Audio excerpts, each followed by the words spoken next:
Nona, berikan saya waktu 5 menit untuk memperbaiki data perusahaan. Keluar! Cepat keluar dari sini! Pergi sekarang juga! Jangan kembali lagi! Seorang pria lusuh tanpa identitas tiba-tiba memasuki ruangan kantor. Seorang CEO cantik yang sedang kebingungan karena perusahaan yang ia pimpin sedang diambang kebangkrutan. Pria lusuh itu datang dengan niatan ingin membantu menyelamatkan perusahaan milik CEO cantik tersebut.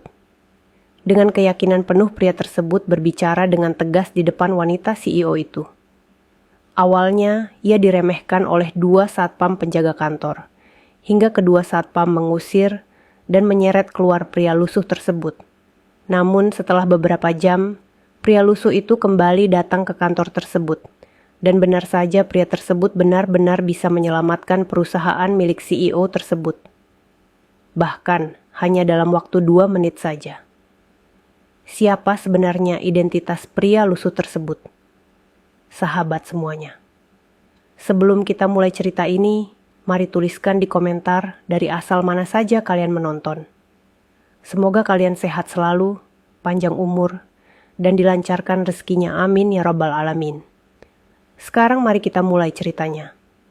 Pagi itu, gedung kaca milik perusahaan teknologi terbesar di kota tampak sibuk seperti biasa.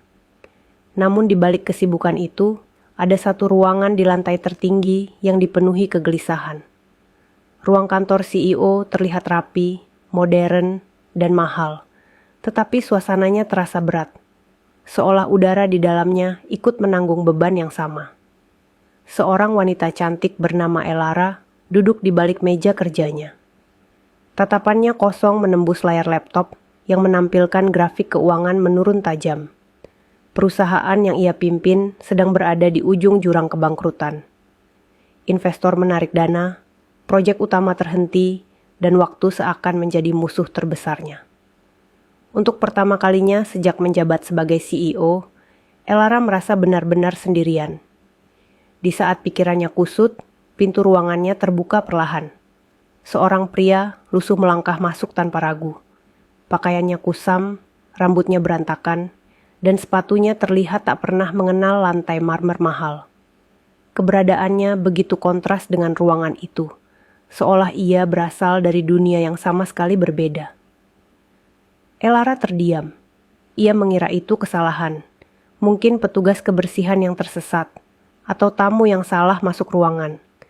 Wajahnya menunjukkan kebingungan yang jelas.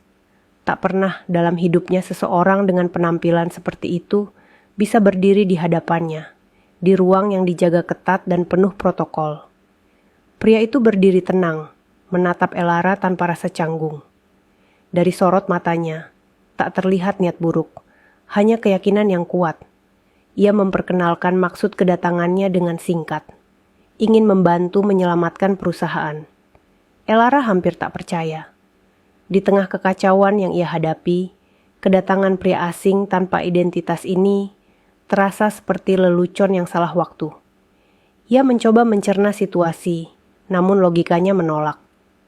Bagaimana mungkin seseorang seperti dia memahami kompleksitas perusahaan bernilai triliunan? Kebingungan Elara berubah menjadi keraguan.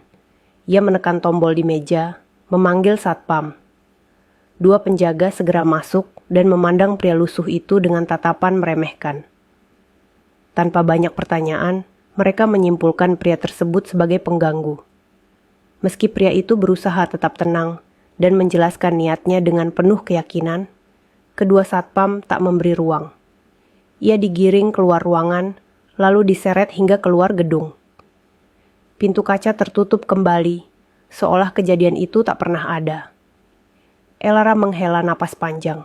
Ia mengira kejadian barusan hanyalah gangguan kecil di hari terburuknya.